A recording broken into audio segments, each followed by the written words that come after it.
Good evening. Good evening. I want to first of all welcome each and every one of you all and actually just say how thankful I am to the Almighty that we first of all didn't have a lot of snow that would prevent us from coming into this beautiful room. Was this not a beautiful room? And indeed, and I want to also thank the Almighty for a wonderful Speaker of the United States House of Representatives, and that is Congressman John Boehner. Let's give a round of applause for Congressman Boehner.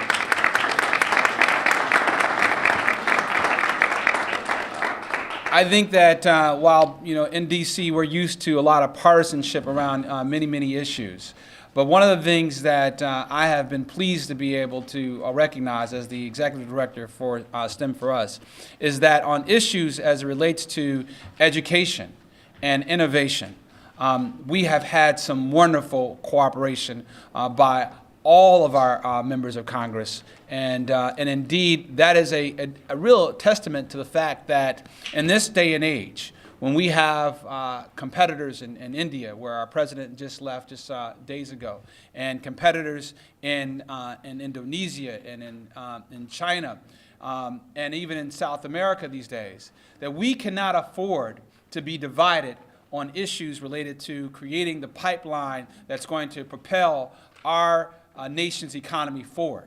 And that pipeline is really manifested in the investment in education of our workforce and in the investment in our entrepreneurs. And I wanted to also mention that as we've been talking a lot today, we have really redefined the name STEM. As you know, STEM is commonly known as science, technology, engineering, and math. But really, one of the things that I have become very familiar with over the past year is that the energy industry in particular has really been the power behind some of the outstanding work that we've done. And really, I have now realized that without energy, there would be no innovation, quite frankly, at least as it relates to mechanical-related innovation, which, again, as a mechanical engineer, energy being very important to the work that I was trained to do. So again, we're very happy to be here. And I want to, again, just set that tone for you all, because we're going to be bringing up today a number of members of Congress and their representatives who are really the forefront pioneers in the work around STEM and innovation. And we're really honored that they can be here and be represented by their senior level staffers. And what we do here at STEM for us, or STEM for the United States, as we are called, is really three things. One, we connect people, and again, I want to make sure that everybody here leaves with at least 5 business cards. Two, we engage members of Congress as well as the private sector to let them know how much more we need to be invested in STEM and innovation. And three, what we do is really excite the nation about science and technology and innovation. And so again, we're going to do all 3 of those things for you today. So what I want to do, first of all, is now bring on to speak to every one of you all is our moderator. And our moderator today is Dr. Pamela McCauley. She's a professor with the Department of Industrial Engineering and Management Systems with the University of Central Florida. And she's going to lead us through our program. But before she does, I want to ask everybody to turn to page, I guess it should be page 4 or 5. And I want you to look at the list of the co-sponsors for today's events. And we have, and I'll read them out, the Edison Electric Institute, PEPCO, the United Negro College Fund, and moreover, the Thurgood Marshall College Fund, which I don't know if many of you all know, but the Thurgood Marshall College Fund not only represents historically black colleges, but they represent the public historically black colleges, including the University of the District of Columbia. Is there anybody from the University of the District of Columbia here today, or any graduates of UDC? Let's give a round of applause to the great work that the Thurgood Marshall College Fund is doing with the University of the District of Columbia, as well as the D.C. Commission on the Arts and the Humanities. And their executive director is here today, and he's going to be giving and making some news. So make sure you get your iPhones ready to get this news. Of course, Duke Energy, one of our leading power companies in our nation. And as you know, the power company that powers the chairman of the CBC, G.K. Butterfield, who spoke at our last event. And we have one of their representatives in the back, John Haysbert. Let's give him a round of applause. Fosterly, as well as the USA Science and Engineering Institute. And again, I want to do, as an executive director, we can do kind of some, changes to our program. But our main partner over the past year has been the first sponsor listed here, Edison Election Institute. And, their vice president for external affairs is a really, really great guy, but he doesn't like a lot of spotlight. But I think oftentimes it's important to make sure that people are understanding the types of investments that certain people are making. And I'd like to ask, if we could, Brian McCormick, if he could come in and just give us a couple of brief remarks. Give a round of applause to Brian.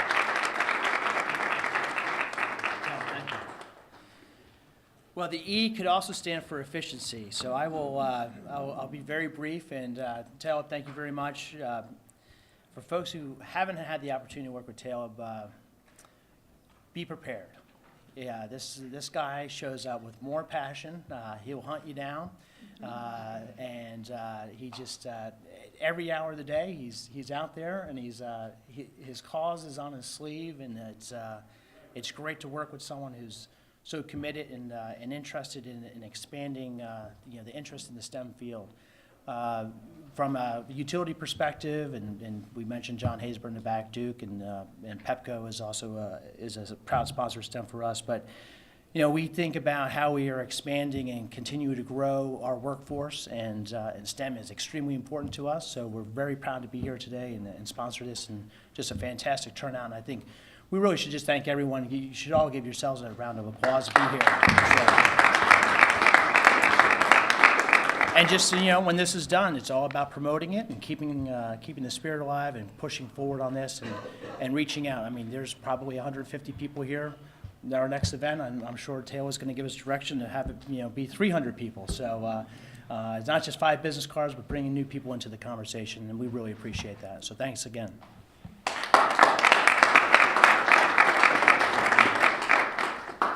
So without any further ado, I want to bring on, again, Dr. Pamela McCauley. As you know, she's a recognized speaker. And again, a lot of people don't think that engineers are beautiful. Well, I think that, again, Dr. McCauley is going to prove many of you all wrong. She was also the Martin Luther King Jr. Visiting professor at MIT, which is a wonderful campus. I visited that campus on a number of occasions. And also, she is a really outstanding expert witness. As a lawyer, I know that engineers are very, very important, particularly to testimony that has to do with very technical and nuanced issues of science. And so, again, to have someone like her leading our program is really a plus. And so I ask you all to put your hands together for Dr. McCauley, who's going to lead our program. Thank you so much, Taleb. It's certainly a pleasure to be here, and it's so wonderful to see this many people together for STEM. And I applaud you and STEM4US for your passion and what you're doing, and everyone who's here as well. And my job is going to be very easy. I'm just going to keep us moving and bring all these wonderful people up to speak to you, the sponsors, as well as the individuals that we're recognizing. So I'm going to first bring up Edith Bartley. And Edith is the Vice President of Government Affairs for the Thurgood Marshall College Fund. She represents TMCF's members, public, historically black colleges and universities, leads and oversees the Government Affairs Division, and serves as Chief Advocate for the HBC community. Prior to joining TMCF, Edith serves as the Director of Government Affairs for UNCF for nearly 6 years, representing private historically black colleges and universities. She has also led and managed government affairs and federal policy work for UNCF. Edith Bartley. Thank you. Welcome, welcome. Thank you for taking time out of your busy schedules to be here. We're really, really thrilled. It is a critical time in our nation's country right now. For you to be here at the start of the 114th Congress speaks volumes. And as an advocate, I urge each of you to be advocates in your everyday lives, to encourage your sons, daughters, sisters, brothers, aunts, and uncles to be advocates. Our FY16 proposed budget by the administration will be released in the next few days, and I urge each of you to take a close look at it, look and see what the funding proposed funding levels are for science programs, pay attention to it, and, you know, request more. TMCF, we really work hard to ensure that students have the funding that they need to stay in school. We ensure that they're able to get matched with great executive, senior positions in corporate and public-private partnerships, corporate America with the federal government, and we have a strong focus on STEM. And so we're just excited that all of you are here, and we hope that each of you will be advocates. And I want to thank my colleague, Tara Smith. She's our Senior Legislative Assistant at Thurgood Marshall College Fund, also an HBCU graduate. And so if you need more information about TMCF, or if you have anyone in your family who's getting ready to go, thinking about attending a public HBCU, our scholarships cover a nearly full tuition at our member universities, and there are 47 of them nationwide, and they're listed here. And so we want to make sure that students stay out of debt. All right, give a round of applause for that. So thank you. So we're thrilled, and enjoy and network, and be a real advocate for STEM, because it really is a national security issue for our country.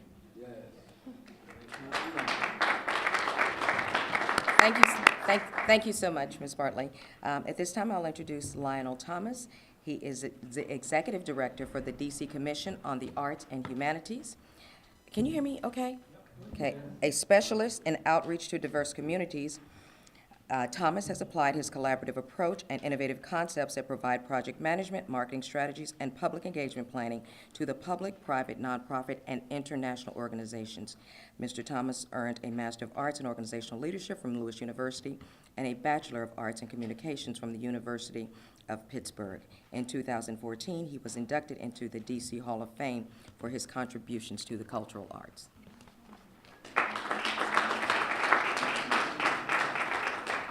Good evening. You can do better than that. Good evening. Again, I'm Lionel Thomas. I'm the Executive Director of the DC Commission on the Arts and Humanities, and I'm very pleased and honored to be here. First, I'd like to commend Talib and STEM4US for the work that they do. I think the arts and humanities are the game changers, and it's where creativity meets innovation, meets technology, meets the sciences as well. Thank you. And so he said that I had a bit of news to announce today, and I'll hold that for just a second. I'd like to also introduce my staff who's here, and would you give them an applause for being here? They're really the ones that do the work. They're the foot soldiers that make it happen. And it's hard to imagine that this was once a barbershop. I mean, I was just reading on the wall. And as a lifelong Washingtonian and native Washingtonian, I went to McKinley Tech High School. I'm a product of a public education. Yeah. And I remember when arts and humanities was a critical part of the curriculum. And as a part of the curriculum, it was really important that we were exposed to the extent that we were growing up in the DC public schools. I was honored, and I was privileged to have a mother who really felt very strongly about the arts and exposed me to all of the art forms. Now, I'm a jack of all trades, master of none. You know, I'm a creative arts administrator. And so I'm creatively trying to get the funds out to our grantees. And so as the official arts agency of the District of Columbia, what I try to do is to ensure, and I get up every morning to see how I can make a difference. And part of making that difference is about innovation. It's about creating programs that really mean something, that are groundbreaking, that stretch the imagination, that go beyond the bounds. And so we recently had a arts exhibition called 5x5. How many of you have heard about the 5x5 exhibition, which was a temporary public art, well, the largest temporary public art endeavor ever in this city? And you probably heard about the controversy at Martin Luther King and MLK Avenue, and that was about a piece that was called New Migrations, and it really was about gentrification, and it's using art to stimulate the mind and to create these kinds of conversations and discourse around relevant topics. So, moving fast forward, today we just announced a grant that we're putting out. It's called Innovate DC. It's a $100,000 grant to nonprofits that are based here in the District of Columbia. And what it will do is to help to marry science and technology. We encourage people in the arts and humanities field to get with and partner with arts and technology and science. And so we're looking for creative endeavors. So if you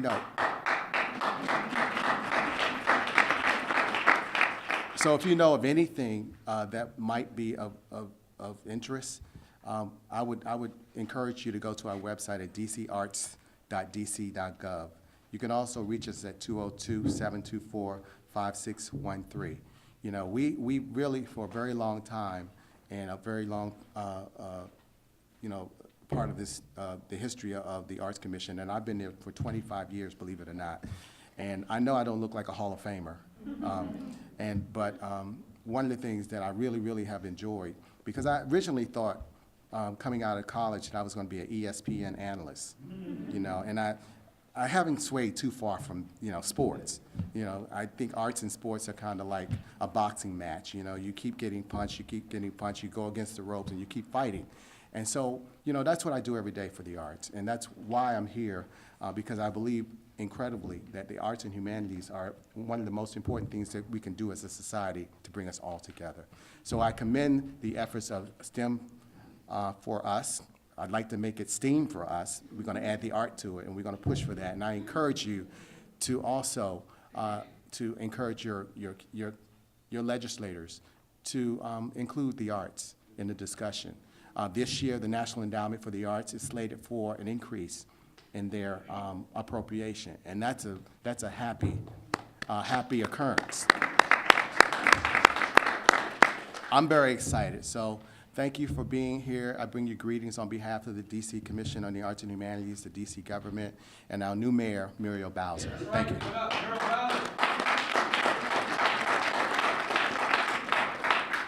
Thank you so much, Mr. Thomas, and I completely agree about the arts. It's a lot of times my students will say that they're engineers because they don't want to be creative or artistic, and that's just not true. There's a tremendous amount of art in technology. Look at your iPhone. And you look like a Hall of Famer to me, okay? A Hall of Fame is a Hall of Fame. Okay, so with that, we are going to move on to our awards, and Talib is going to come up to present the awards and recognize the individuals that we are here to honor. Absolutely. I'm going to be joined by some of our partners. If I could ask Brian and John, if you guys could come up and help us pass out some of these awards. You guys have been around the offices, as well as our other partner, Edith from the Thurgood Marshall College Fund, probably as frequently as I, and so you know some of the people who are going to be recognized today. And as was mentioned earlier, and I don't want to give you a full introduction because we're going to be introducing her earlier, but I just saw our chair for STEM4US, Dr. Nicole Turner-Lee, who many of you all might have seen on television or heard on NPR recently, talking about what the wonderful things that we're going to be having at the Federal Communications doing as a result of her advocacy. So let's give her a round of applause for just joining us. But again, these awardees were selected primarily because they have been really at the forefront of innovation.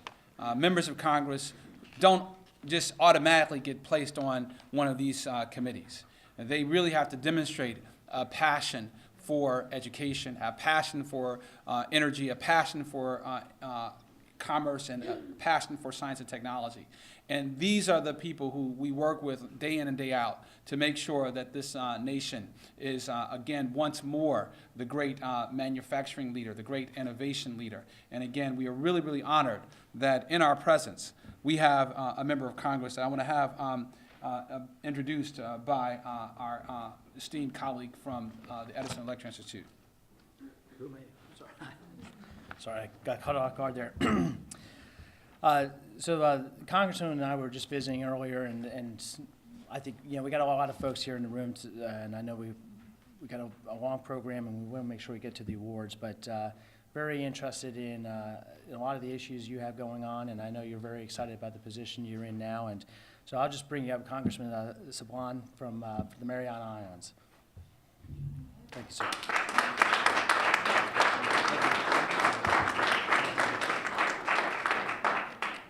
All All right. Good evening, everyone, and thank you very much for having me, for inviting me this evening. Of course, you never lead a politician to a microphone, so I'm going to say a few words and also introduce myself. I want to also thank Speaker Boehner and STEM4US, and education and innovation leaders from across the country for hosting this event. Thank you for highlighting the importance of creating and increasing STEM opportunities for all students everywhere.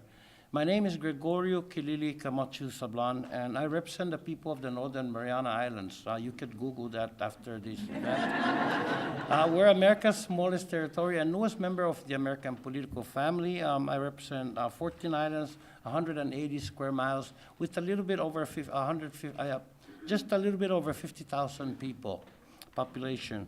But because of our small size and remote location, we can provide living proof of what can happen when students get STEM opportunities.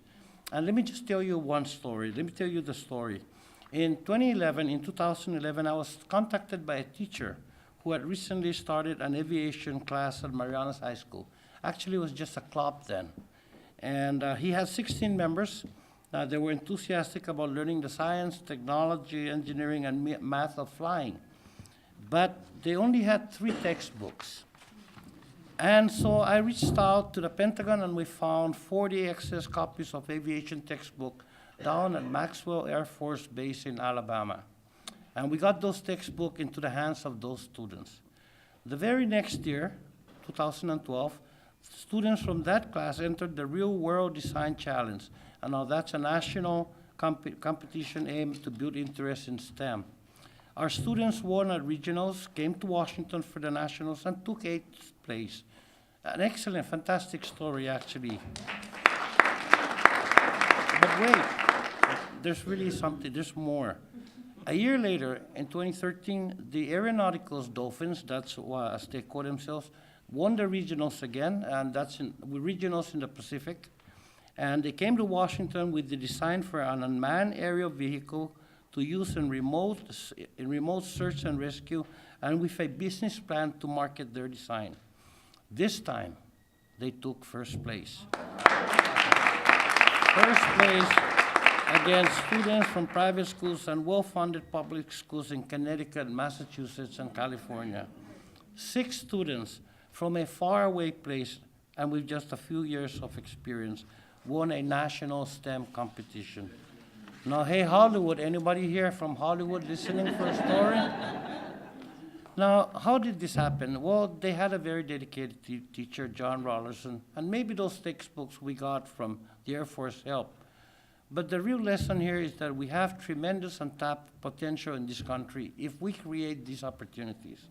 We have to invest in our students, invest in education, and by doing so, invest in the future of America.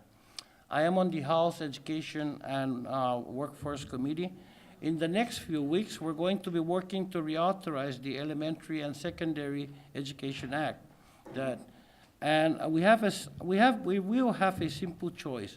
We invest in education, invest in America's future, or shortchange our students and our nation.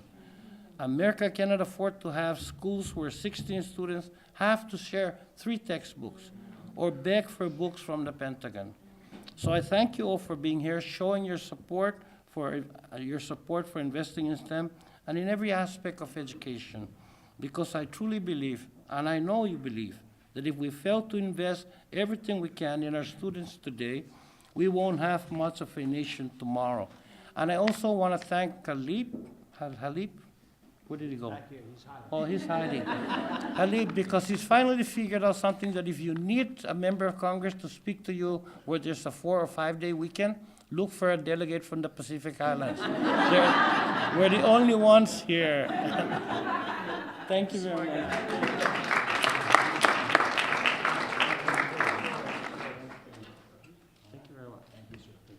So next, we're going to bring up our colleague Edith to help give out the award.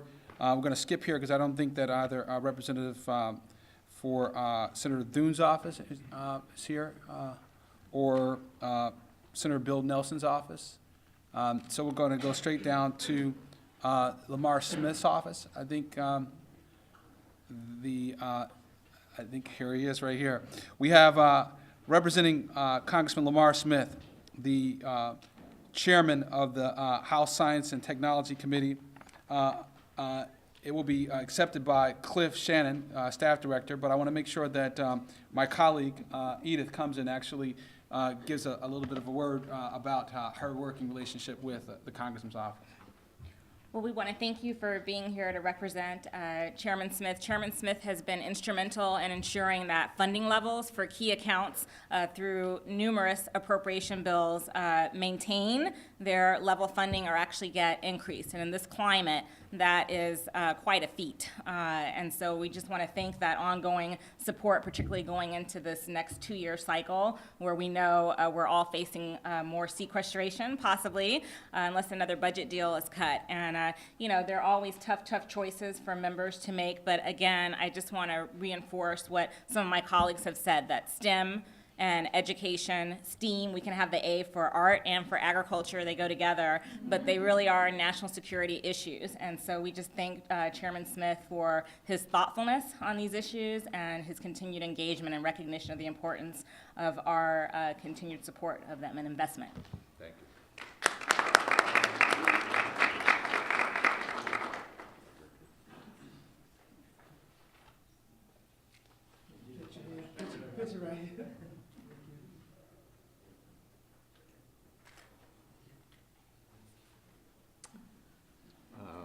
Just very briefly, Chairman Smith isn't in Washington, D.C. tonight, so it falls to me to come here and express his appreciation, accept the award on his behalf. He's very happy that this past Congress, he and Ranking Member Eddie Bernice Johnson worked together on STEM education legislation, bipartisan supported STEM education legislation that moved through the committee and moved through the House with bipartisan support. He's looking forward to working with her and the other members of the committee. Very strong proponent he is of STEM education, and we're going to do everything we can to meet the challenges on STEM education authorization amounts and policies for the National Science Foundation and the other science agencies that are under our committee's jurisdiction. So congratulations to all of you, and like any good house staffer, my workday is about 2/3 over, so I'm going to duck out.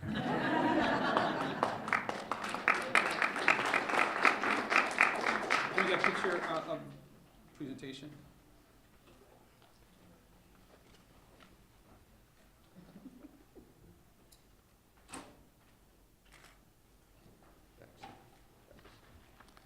The next award is going to be presented to the Honorable Eddie Bernice Johnson, who is the ranking member of the House Science and Technology Committee, and it's going to be accepted by Don Andres, her legislative assistant, to the ranking member's committee staff. And one of our colleagues was a long-standing staffer in the same position, and he just went over to the National Science Foundation, Eric Hammond, and we're glad that we've met Don. And assisting me is going to be John Haysford from Duke Power and Duke Energy. So, Don, you want to come on up?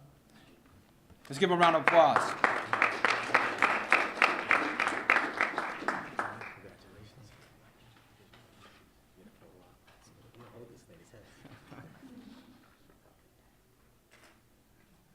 You want to say it? Sure.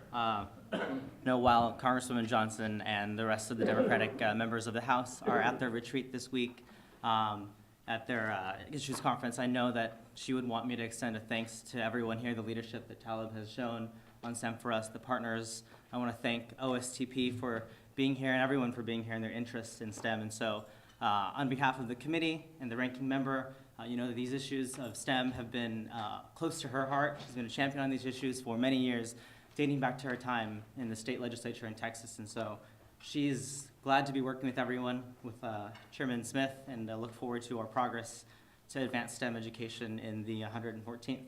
I'll make sure she knows how well you did. Thank you, Congress.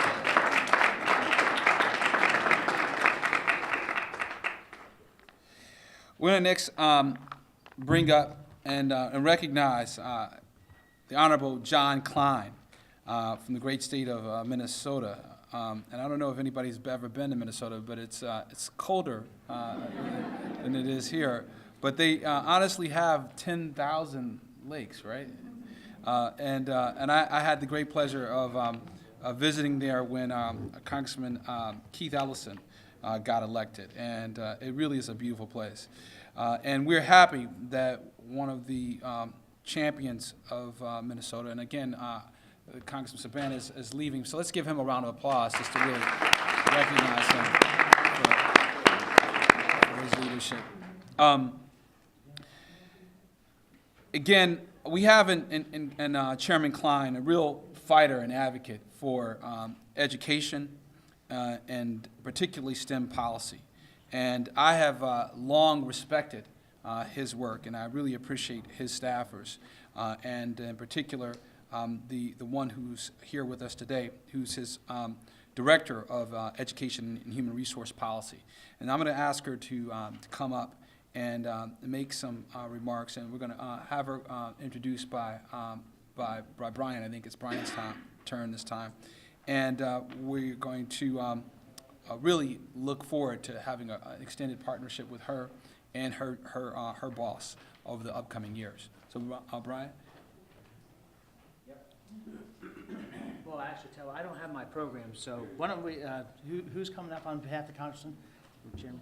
Thank you very much. I apologize. I'm Brian McCormick. So, Amy, please, why don't you give us a few words and we'll do a quick presentation. Sure.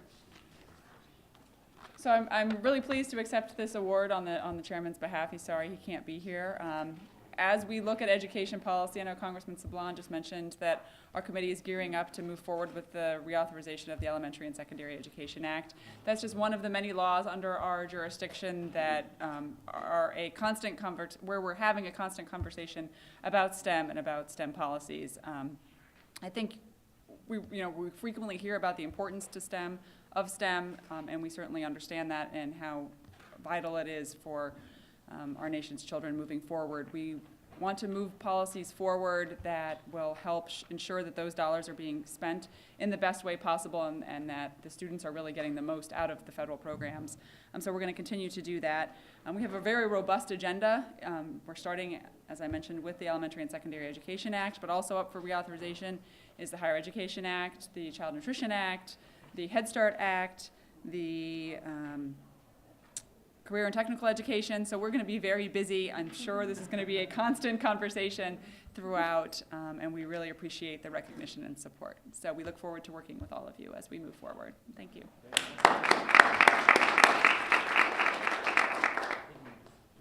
Quick photo. Yep. We'll give this to the chairman at some point. We'll hold it up. Thank you very much. Thank you.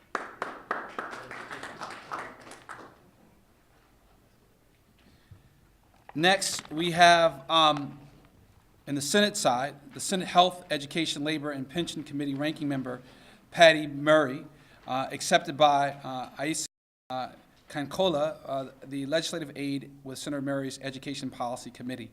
And presenting that award will be, John, your turn.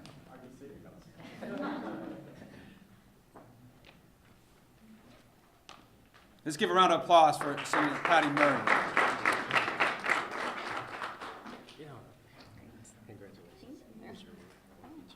Come on in here, Charlie. I'm starting to feel lonely. Get on right over here. In front of this.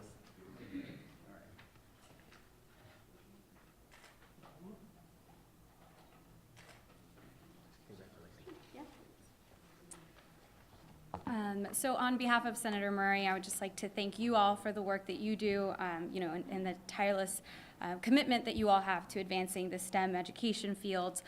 Senator Murray wanted to be here, and she sends her support. She's tied up on the floor right now, but as you all may know, Senator Murray has been a longtime advocate for STEM education, and as the 114th Congress progresses, this will continue to be a priority for her as she takes on a new role as ranking member of the Help Committee. As many of you know, Senator Murray is a mother and a grandmother, a former PTA president, a former school board member, and was a preschool teacher before coming to the Senate. So she knows firsthand, how important these education issues are and quality education from birth through college and beyond. So, we know that by 2018, there will be more than 1.2 million jobs in STEM-related fields, and we must invest in those resources now for our students to make that goal. And the work that you all do is really critical in working together to meet that goal as well. As previous speakers have mentioned before, reauthorizing ESEA is a top priority for the ranking member and the help committee, and she's excited to play a major role in this effort over this next Congress. And in the past, the senator has worked diligently to ensure that past authorization efforts have incorporated a big focus in STEM education, and as chair of the Budget Committee, her fiscal year 2014 budget had also proposed several programs that would have preserved funding for STEM education. So she has been committed to this in the past and will be committed to it moving forward in her new role. So we just want to thank you very much for the work that you do and this beautiful award for the senator. So thank you.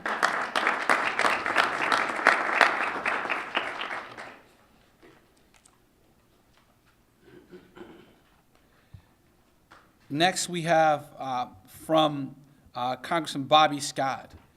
We have David Daly, I believe is from right here, Legislative Director for Congressman Bobby Scott. And we were talking, he's been working for Congressman Bobby Scott for, I believe, 11 years. And he might not look it, but there's a story behind that. And I'm going to have Edith come up and perhaps relate that story. She's over there. She's gone? Okay. No problem. She's at the White House. Well, let me let her colleague come up and give the award. I can make one up. Well, come on up and give him the award, and he'll tell the story himself. How about that? Edith has all the great stories. Thank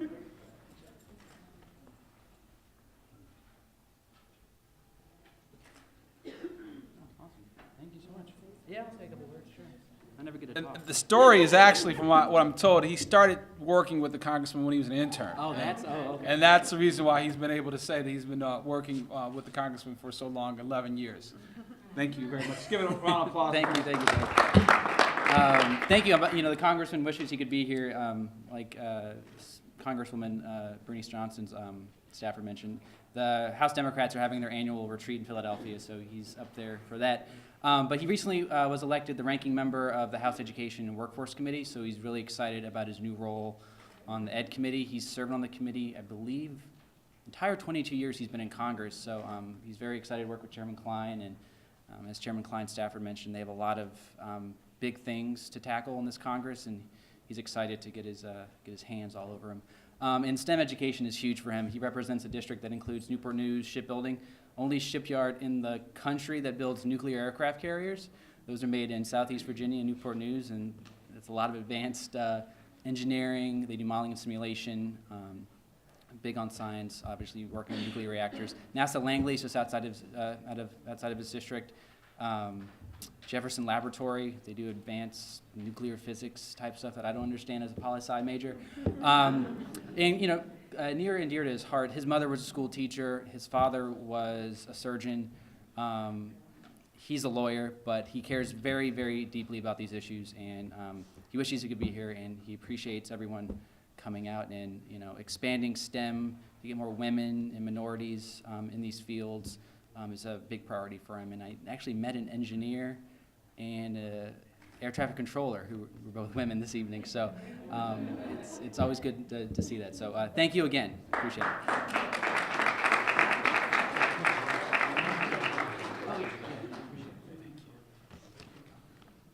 And we're going to be sitting down with the congressman's new staff director for the Committee on Education and Workforce.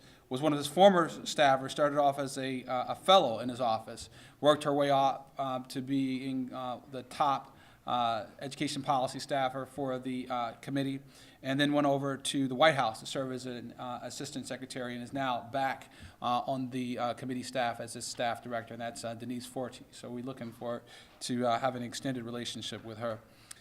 We also have here in the room an aide, Amanda Turner, who is representing Senator Maria Cantwell, who is the Senate Energy and Natural Resources ranking member. And as you all know, there's a lot of business that Senator Cantwell and Senator Murkowski are doing these days with the conversations about both ANWR as well as the Keystone pipeline. And I think that I wanted to bring out this point because I know a lot of folks here in the room and probably outside this room are very passionate about the issues that are involved in these particular policy initiatives. But I think that one of the things that I've seen, and particularly from my work with the energy industry in the sector, is that I think that here in America, we have really, and I think the president says this oftentimes, we have really the same vision in terms of the end goal. We may have tactical differences, but really our vision about making sure that this nation is the #1 leading, manufacturer and the leading innovator is by far, I think, a common thread that runs through both probably Senator Murkowski and Senator Cantwell.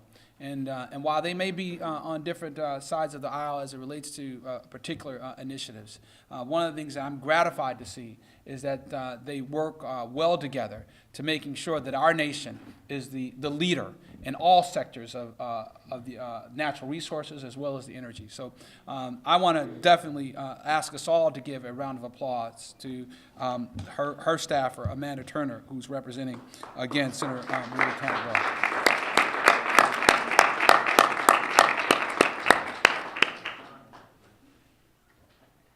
We can have both of you guys come up and get it.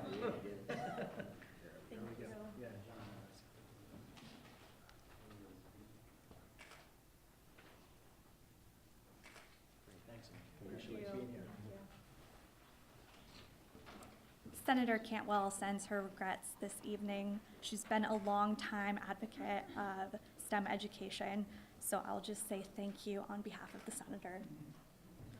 If I could, one of the things that I would also like to leave you guys with, because you all probably just don't know the work that the senator's office is doing as it relates to STEM. Not only is there a focus on STEM as it relates to energy, but how many of us knows how many STEM-related jobs there are at the Department of Interior? Does anybody know? There are literally hundreds of jobs that have to do with STEM that are at the Department of Interior. And I was just recently talking to one of the assistant secretaries over the department a couple nights ago. And he was just telling me about how, vital their secretary has, how much importance and what a priority that their secretary has placed on really encouraging more people to go into STEM, to work for the Interior Department, in particular the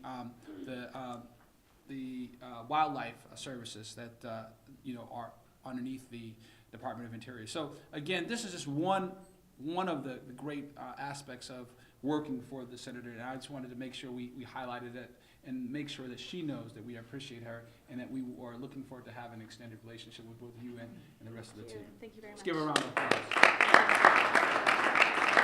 We have in our presence actually a representative for Senator Lamar Alexander, who's the chairman of the Senate Health, Education, Labor, and Pension, otherwise known as the HELP Committee, and his staffer, who is his education policy advisor, Andrew Lacasse, is here with us tonight. And we'd like to ask him to come up and accept the award for the senator, and also get some photos, of course, and let him know that we want to actually make this presentation ourselves. Senator Lamar Alexander, my father, as some of you all might know, is a civil rights leader.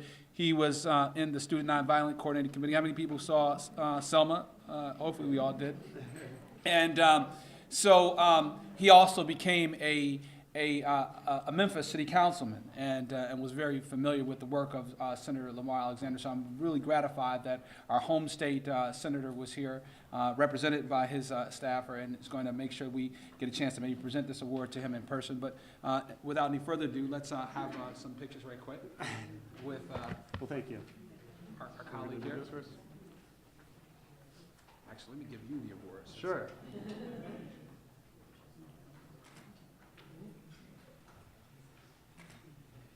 Thank you, sir. Well, unfortunately, Senator Alexander is not here and not able to be here, but I'm happy to accept this on his behalf. We are in the, as he mentioned, we are in the process, I am the Education Policy Advisor for the Senate Help Committee. We are in the process of reauthorizing the Higher Education Act. We've had 14 hearings. One of them was on minority-serving institutions and historically black colleges and universities. There is a provision in the law regarding STEM opportunities for young men and women of color, and we look forward to working with you all in what's working with that program, what's not. STEM is an important aspect of higher education, and we should seek in the law what we can do to create greater opportunities for young men and women of color. And I look forward to working with your organization to promote that. I'm not sure what else to say, but thank you all very much for this award. Very much. Thank you. Let's give a round of applause. So, our moderator. Okay, to introduce our keynote speaker, it is certainly my pleasure to bring on Dr. Jo Handelsman. She is the Associate Director for Science at the White House Office of Science and Technology Policy, appointed by President Obama and confirmed by the Senate in June 2014. Dr. Handelsman helps to advise President Obama on the implications of science for the nation, ways in which science can inform U.S. policy, and on federal efforts in support of scientific science. Prior to joining OSTP, Dr. Handelsman was a Howard Hughes Medical Institute professor and Frederick Phineas Rose professor in the Department of Molecular, Cellular, and Developmental Biology at Yale University. Dr. Well, thank you for the introduction, and thank you all for being here. I can tell you that this is one of the most inspiring things I've done since I joined the White House. It's really incredible to see this kind of collection of power, influence, and commitment to the issues that are very dear to my heart. So thank you for having me here, and thank you for all the introductions, and I hope I get to hear the other ones, although I have a meeting back at the White House. But I bring greetings from the White House, and also to tell you about a very deep commitment that we have to broadening the participation in STEM at all levels, but from K through the end of careers. And we are really interested in the entire trajectory of careers in STEM. So you probably know that the president has invested quite a lot in making college access more affordable and to a greater breadth of students. We've also worked for years on the K-12 training of K-12 teachers in STEM, and I think that's going to be one of the great legacies of this administration, is developing the means and the passion and the commitment to train teachers who really know STEM and don't just teach it as many of our teachers do now, which is just not right and not fair. So to meet our workforce needs, which have been alluded to, of at least 1 million STEM workers, more than we would train at the current level, at the current rate of training, we have to do more. We have to have a deep commitment, and we have to be creative and innovative and find new ways to attract students to STEM, retain them in STEM, and ensure that they have every opportunity to succeed. So in addition to the ongoing efforts that I mentioned in access and training teachers and a number of other things that the administration has started, when I came to the White House, I wanted to work on 3 things that I think are underplayed in the STEM education area. They're under-addressed, and we have a tremendous store of evidence to say that they matter. And they matter particularly, they matter for all students, but they matter particularly for underrepresented groups, women, minorities, first-generation college students, and a number of others. The first of those is the way we teach. And this is at every level of STEM teaching. We need to engage students actively in being STEM professionals, even if it's just for a semester or for a year in their K-12 education. In college, we need to introduce students to STEM courses through research, through design, through the things that make us as STEM professionals love what we do. We don't love sitting down and memorizing textbooks. We love doing research, designing, and thinking about problems.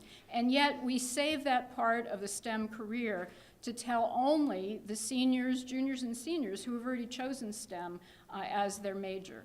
And so that's too late. We need to bring that kind of involvement in STEM professional work down to the freshman level. So one of our goals is to have every freshman in college engage in research in what we call research courses. So they work in course settings, in classrooms, and they do authentic, real research, and they contribute to the STEM workforce. We also need to make STEM education more relevant. It's been shown over and over that women and minorities have more of a need to serve social purpose in their work. And they think very often that STEM does not serve the citizens of the world. Many of them say if they're going to go into something STEM-like, it will be medicine because they know they can help people there. We need to expose our students to the breadth of STEM careers that contribute to the health of society and that contribute to the strengthening of our economy and the future of the country. We also need to tell them how STEM has been applied in the past, not just what can be done with STEM in a theoretical sense, but the incredible power that STEM has had in our lives, the way that we use it and live it every day of our lives. Many of our students have no idea where much of our technology comes from, and they have no idea that STEM professionals are running zoos, for example. I've told undergraduates and K-12 students that, and they're shocked that a biology major ends up running a zoo.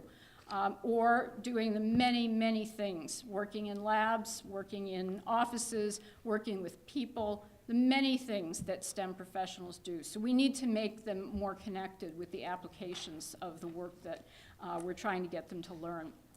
The second area is bias, and this is one that nobody wants to talk about, but we have enormous evidence that implicit bias, explicit bias, and institutional biases, just the way we run policies and procedures in our institutions of learning, discriminate against some students way more than others.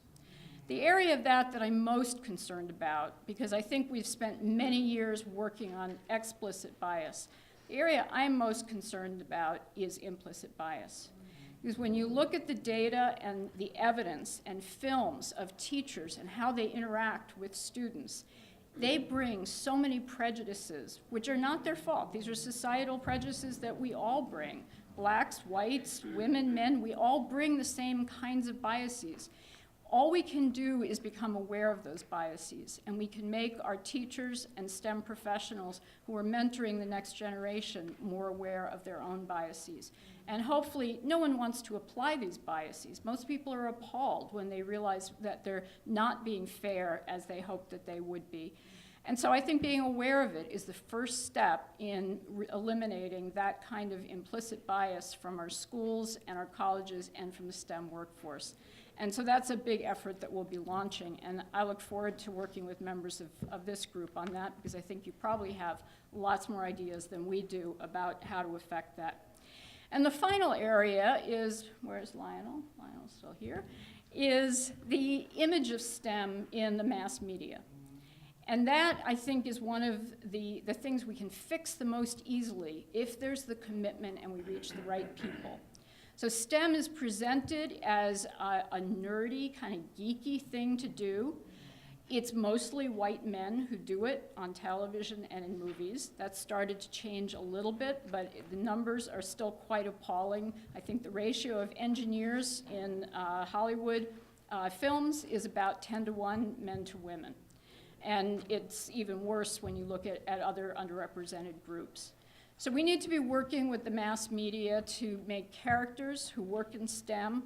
The shows don't have to necessarily be about STEM. Just have the mom go off to work, and she happens to work in a lab, and that happens to be just part of her life, so that STEM becomes the normal thing that people do who are interesting people, who are mothers, who are fathers, who are attractive, perhaps, who aren't socially inept, as many of the characters we see in movies and television are. And as we can see here, not all STEM people are socially inept.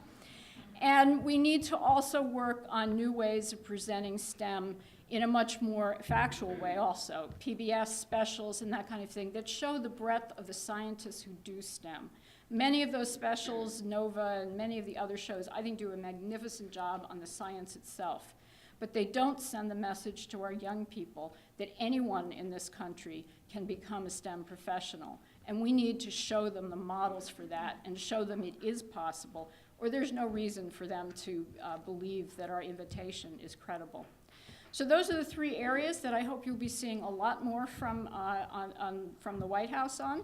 And I invite any of you to let us know if you have ideas, if you have things that we can help you with in any of these areas of increasing and improving inclusion in STEM. And again, I thank you all for this inspiring evening. It's really been quite something to know that we have this kind of partnership. And I think we all know that STEM, more than probably anything else we think about, is a bipartisan issue. This is about our country and our youth and the next generation of STEM professionals, and we can work on that together. So thank you very much.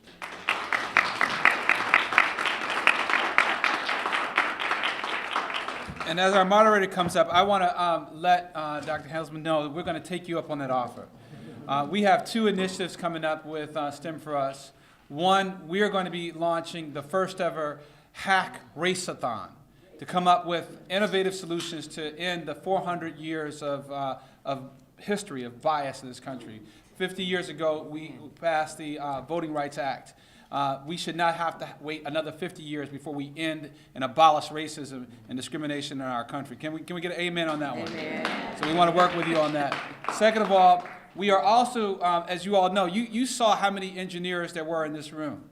Well, why is it that the technology sector, particularly our nation's leaders such as Google and all the other IT giants, we won't even name their names, can't seem to find outstanding engineers of color to work for them?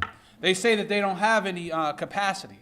Well, we have in this room perhaps more people who are engineers than those who work at Google, and that's really a crying shame. So we would like to work with you to challenge our nation's tech sector to invest $100 million into creating a venture capital fund to particularly make sure that we have people who look like these people in this room who are leading some of our technology companies, who are ultimately then, again, acquired by these large technology companies and made executives of these companies. So we want to work with you all, and we look forward to doing that. Awesome. Awesome.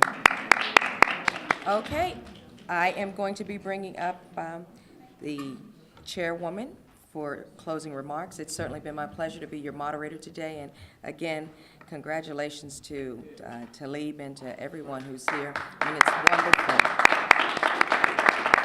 It really is wonderful, Talib, what you're doing here, and to see all of these outstanding STEM professionals. So keep up the good work. We have a long way to go, but at least we're moving in that direction. And so with that said, let me introduce Dr. Nicole Turner-Lee. She's a Vice President and Chief Research and Policy Officer at MMTC. She most recently served as President and CEO of the National Association for Multi-Ethnicity in Communications, a professional association that educates, advocates, and empowers multi-ethnic diversity in the cable communications industry. Dr. Nicole Turner-Lee. And as you come up, I want this side to know that we're not going to forget you. We're going to definitely have you introduced. Okay, I'd say I might have to because I got to go pick up my kids. But hi. Well, first of all, I want to say, wasn't this a lovely evening tonight?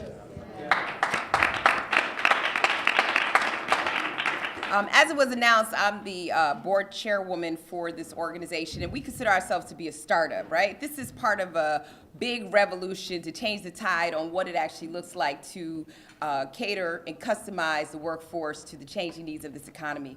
As a researcher, I think it's really important, I don't have to reiterate what the dear woman said from the White House, that we have a problem in this country when it comes to engaging people of color as well as women in the STEM fields. And I want to just kind of take you back. I'm not going to talk but for 2 minutes, but I think you all need to leave with this because we need your help.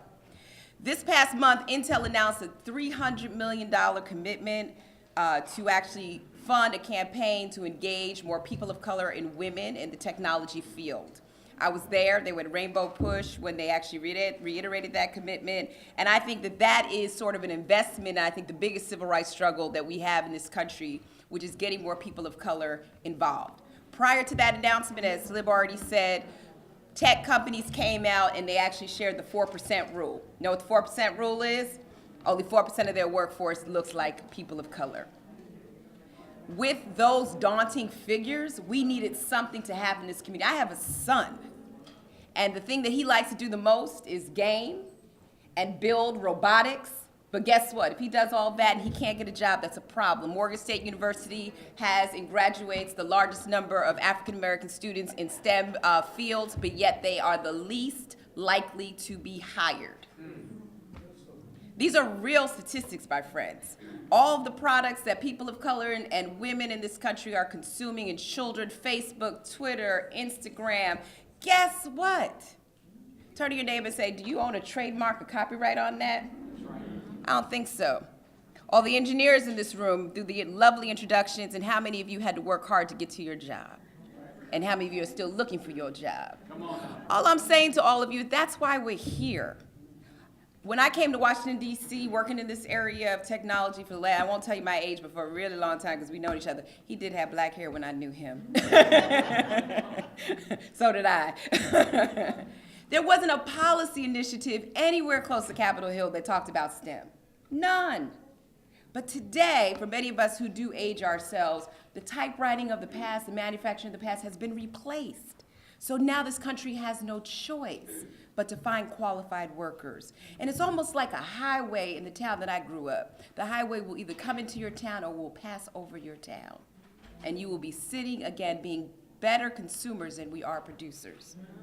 That's why STEM4US was created. And today marks a remarkable step in this organization because we had congressional leaders who are now paying attention to this as a policy initiative.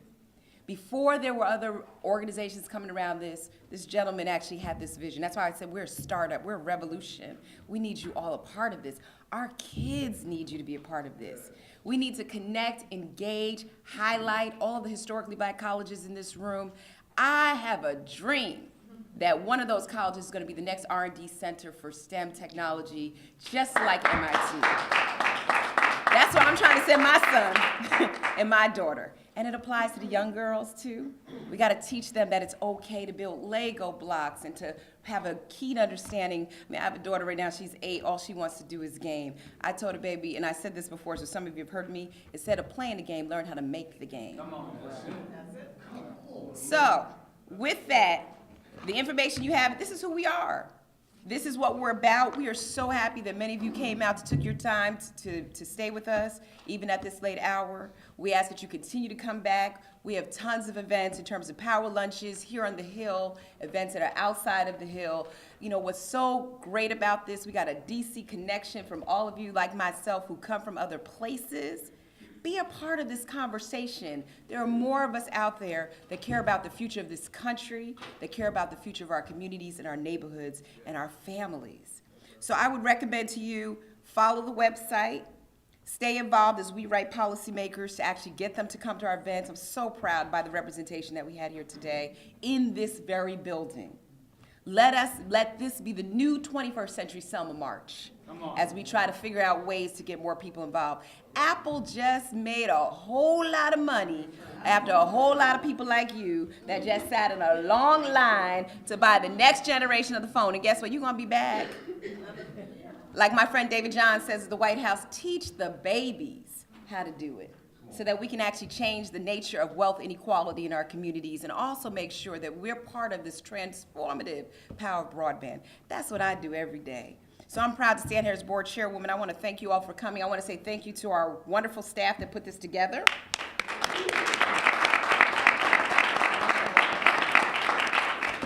He doesn't like a lot of recognition, but I want to thank this wonderful gentleman for his 3 o'clock in the morning emails, 10 o'clock at night, calls, texts while you're in church, doing other stuff. He's just making sure everything's going. Let's give Talib Karim a very big round of applause for this together.